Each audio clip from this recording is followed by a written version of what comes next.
Hi guys, if you want to boil the water fast or you want to give a cooking zone maximum heating power, the power boost feature on your Gorenje Induction Hob can do exactly that. So in this video, I'm going to show you how you can use it. So first of all, you need to start by placing an induction compatible pot or pan on the cooking zone that you want to use.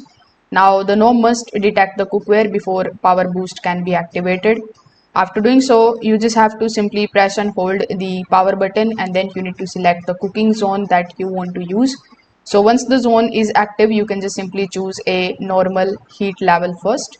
Now while the cooking zone selected, you can just simply tap on the option of the power boost, and then depending on your model, this may appear as P or this may appear as this type of boost or a dedicated boost symbol. So the display should change to P, indicating that the maximum power is being delivered to that particular zone.